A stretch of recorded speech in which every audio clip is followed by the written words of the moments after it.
अध्याय 49. श्री गुरुदेव दत्त, श्री स्वामी समर्थ, श्री गणेशाय नमः, श्री सरस्वते नमः, श्री सद्गुरु दत्तात्रेय नमः, श्री स्वामी समर्थाय नमः.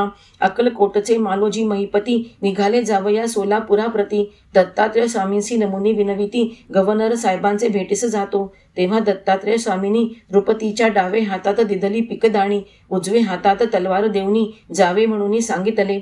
श्रीमंत मालोजी नृप भोसले सोलापुरी जाऊनी गव्हर्नर साहेबाशी भेटले. संस्थानात हत्यारे बाळगणे केले होते बंद इंग्रजांनी. या संबंधी साहेबाशी सुचविले, परंतु भूपतीस तयाकडून ते वेळे तोफांची सरबत्ती आणि मिळाले नाहीत इतर मानपान. तथापि हत्यारे बाळगण्याची आज्ञापत्रिका मिळाली इंग्रज बहादुराची आणि काही इतर कार्याची प्राप्ती झाली भूपतीस. गव्हर्नर साहेब गेल्यानंतर अक्कलकोटासी पातले मालोजी नृपवर. बुधवार पेठेत जाऊन सत्वर वंदिले ईश्वर दत्त गुरु. मालोजी नृपती करी विनंती, आपण तलवार दिधली होती हाती, त्याचा अनुभव मिळाला मजप्रती. मोकळीक झाली हत्यारांची, हातात दिधली पिकदाणी तो चमत्कार आला घडूनी. आम्हासी त्या काळी साहेबांनी सरबत्ती पानानं दिले. आपण साक्षात आहा भगवान, एकेकाळीच शुभ आणि अपमान होण्याचे पूर्वीच केले सूचन, तैसेची ते अनुभविले. एके दिवशी स्वच्छंदे फिरत श्री दत्तात्रेय स्वामी अवधूत मालोजी रायांच्या राजमंदिरात जाऊन विश्रांतीस बैसले. नृपती सामोरे येऊन झोपाळ्यावरी बैसविले पुरुषोत्तम जाण. उभयतांचे चालले संभाषण. इकडे देवघरात वर्तले ते परिसा. देवघरात अप्पा सलबत्त्या ब्राह्मण उगाळीत होता सुगंध चंदन. तेव्हा एक मूषक येऊन निरांजनातील फुलवाती भक्षू लागला. ते अप्पा सलबत्त्याने देखिले देवगृहातील पदार्थ सगळे. मूषक वारंवार भक्षू लागले. त्रासविले उंदरांनी. उंदरांचा अप्पास आला राग. चंदनाचे खोड त्याने मारिले सवेग. त्या योगे एका उंदरे केला प्राणत्याग. ते लपुनी देखती अन्य मूषक. ऐसी मूषकांची पाहुणी गडबड.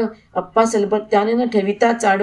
मृत मूषकाचे शेपूट द्वाड धरुनी फेकावयास जात असता दत्तात्रेय स्वामींनी ते विलोकिले. अप्पांसी तेव्हा आज्ञा पिले. ते मृत मूषकाचे जीव गेलेले द्यावे शव आम्हासी आता. मग अप्पाने दीनबंधूचे हातात मृत मूषकासी दिधले त्वरित. कामासी गेला देवघरात तो समर्थ मूषक शवासी. झोपाळ्याच्या किड्यातून वारंवार त्यास घालून काढून मग आपल्या हाती घेऊनी पुसती काय तुझ झाले. श्रीमंत मालोजी भोसले नृपती इतर मंडळी पाहुणी हसती. तेव्हा समती मूषकास आज्ञापिती जावे सदनी जातीत. ऐसे म्हणताच तो मृत मूषक सजीव होऊन तात्कालिक उड्डाण करूनी गेला हे कौतुक. पाहुणी मानिती आश्चर्य नृपाधिक. एकदा कोणी गुरुसी पुसती ज्ञाती तयास श्री गुरत्त वदती. मूळ पुरुष दत्तनगर वटवृक्ष वसती. पुन्हा तुम्ही हे विचारू नये. आम्ही यजुर्वेदी ब्राह्मण काश्यप गोत्री राशी मीन. आमचे नाम आहे नृसिंह भान. मग वेदमंत्र म्हणून दाखविती. असो सोलापूर पत्तन नामक. तेथे कुलीन सद्गृहस्थ एक. टिक्काजी नामे वसती स्थानिक. निस्सीम भक्त श्री पांडुरंगाचे. सद्मासनेचे उत्तम फल. तयासी पुत्र कन्या संतती विपुल. संसार मार्गात दक्ष कुशल. बुद्धिमान पुत्राधिक असती. त्यात ज्येष्ठ पुत्र पिराजीराव. द्वितीय पुत्र विठ्ठलराव. विद्या चातुर्य युक्त सरल स्वभाव. करीती संसार एक चित्ते. ते पिराजीराव एके काळात अक्कलकोटी पातले प्रेम भावयुक्त. श्री स्वामी समर्थ गुरुदेव दत्त तत्पाद दर्शना कारणे पठ्ठधनाचे गणेश मंदिरात योगीत्र अवधूत होते स्थित. दशनासी यवनी लोकभोवत सुगंध पुष्पहार कंठी घालिती.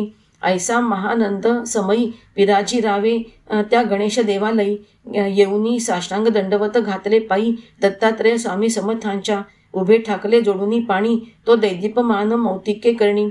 ऐसे प्रत्यक्ष विठ्ठल चक्रपाणी रूप निरखुनी विस्मित झाले. पिराजीरावाचे अंतकरण श्री गुरु स्वामीराये ओळखून याचा वंश विठ्ठल भक्तिपरायण आहे ऐसे जनासी प्रभू सांगती. मग स्वामीराज चरण कमली पिराजीराव दंडवत घाली. प्रार्थी आपण प्रत्यक्ष विठ्ठल माऊली कृपा केली दिनावर. यतीश्वरे स्वकंठातील पुष्पहार पिराजीरावाचे गळ्यात घातला कल्याण कर. आशीर्वचन प्रसाद घेतल्यानंतर दंडवत करूनी गेले ते. त्या दिवसापासून त्या घराण्याचं होत चाललेले कल्याण वृद्धीस पावले अनुदिन. स्वामी राजकृपेने एकेवेळी अक्कलकोटास श्री स्वामी महाराजांचे दर्शनास वृद्ध बसाप्पा तेली शुद्ध मानस त्रयपुत्रासह आला होता. द्रव्यहीन दरिद्री स्थितीत वृद्धावस्थेत पत्नी झाली मृत. त्या योगे बसाप्पा अति क्लेशाप्रत पावला अन्न वस्त्रावीण. ऐसा संसार त्रासे गांजलेला दत्तात्रय स्वामींच्या दर्शनास पावला. त्याच दिवशी कोणी ब्राह्मण आला पत्नीसह कोकणातून. त्या काळी स्वामीराज दयाळ शेख नरुद्दीन साहेबाचे दर्ग्याजवळ विराजित होते. तदा दर्शनासी पुष्कळ नारीनर समूह जमला. कोकणाची स्त्री पुरुषे दोन्ही श्री समर्थांस शुद्धांत करणी साष्टांग प्रणिपात करुनी उभी राहिली समीप. ब्राह्मण वारा घाली श्री गुरुसी तद्मान्य रडतीस श्री चरणासी. इतक्यात वृद्ध तेली येऊनी प्रेमेसी घाली दंडवत बालकासहित.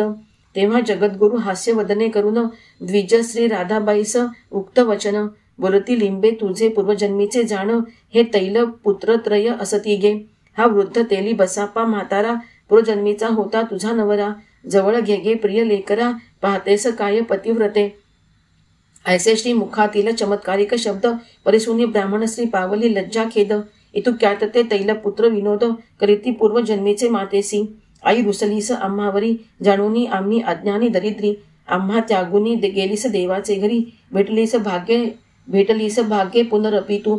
मग राधाबाईस उपजली माया कुरवाळूनी अलिंगिले तनया. कधी न देखील ऐसा ऐश्वर्या म्हणती लोक सर्वत्र. तदा अंतःसाक्षी सर्वात यामी श्री गुरुदेव दत्त स्वामी. राधेस आज्ञापिती तेल्याचे ग्रामी सत्वर जा वेगे. पूर्व सदनी पश्चिमेच्या रंगीत स्तंभाखाली तुझे हस्ती पूर्ण ठेवलेली मोठी हंडी पुष्पद्रव्याने भरलेली ती उकरून काढी स्वहस्ते. त्या निर्लोभ बुद्धीने ते सर्वधन तेल्यास द्यावे म्हणजे तो दरिद्र विच्छिन्न होऊनी तुझला पुत्र संतान प्राप्त होईल सत्यमानी. ऐसी समर्थांची आज्ञा होता. सुपुत्र तेली आणि द्विजश्री पुरुषी उभयता. प्रज्ञापुराहुनी 4 योजिले त्या ग्रामी तत्वता. जाती समागमे लोकही.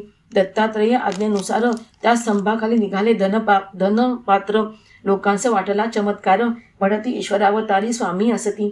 पात्रास सर्व धन तेलास दिदले. तेव्हा त्याचे जन्माचे दरिद्र गेले. द्विज दंपत्य स्वग्रामी पातले. पुढे 1 संवत्सरात स्वामी महाराजांच्या आशीर्वादे करून द्विजश्रीस प्राप्त झाले पुत्र संतान. पुढे त्या पुत्रासह ते दंपत्य जाण अकलकोटी पातले. समर्थांचे पूजन यथास्थित ब्राह्मण भोजनी करुनी उक्त. गुरु आज्ञा प्रसाद घेऊनी आनंद भरित गेले कोकणात परितुनी. एकदा बडोद्यातील गृहस्थ प्रसिद्ध भाऊ खेडकर ब्राह्मण शुद्ध. त्यासी बडोदे सोडण्याचा प्रारब्ध योग्य प्रसंग पातला. वेद विहित आचार संपन्न चतुर उदार विद्वान. वेदांत ग्रंथ श्रवण भगवत भजन करीत होते सर्वदा. ते भाऊसाहेब अक्कलकोटास गेले स्वामी महाराजांच्या दर्शनास. त्या काळी दत्त दिगंबर जगन्निवास गणेश मंदिराजवळ बैसले होते. श्रीचरणी मस्तक ठेवून प्रेमाश्रू वाहती नेत्रातून. तेव्हा योगीश्वरे कृपा करून चणकाचे कुचके 7 दाणे भाऊ खेडकरास दिदले. नती खुशाल राहत गावी आपले. पदरात त्यांच्या फलाधिक टाकिले. धन सुख संतानकारक. आशीर्वाद प्रसाद प्राप्त झाला. तेने भाऊस अत्यानंद वाटला. समर्थांचे पूजन ब्राह्मण भोजनाला उत्तम प्रकारे केले त्यांनी. पुढे थोडे दिवसात खेडकर स्वामी राजकृपेने अनायासे सत्वर सन्माने बडोद्यास जाऊनी चांगला अधिकार प्राप्त होऊनी सुखी राहिले. नंतर काही दिवस गेल्यावर भाऊसाहेबांचे संतान सुपुत्र लादले दत्तात्रय स्वामींचे वर सुख प्रसादे करून या.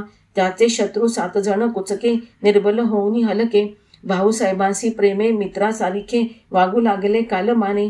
बडोद्यातील श्रीमंत घोरपडे राजे रामचंद्रराव व्यंकटराव नाम गाजे. ज्यांचे कोल्हापुरा समीप साजे. जागीर संस्थान यथायोग्य. बडोद्यास योग्य नेमणूक आहे ग्राम मंदुसर नामक. उत्तम प्रकारचा लौकिक प्रसिद्ध सर्वत्र आहे त्यांचा.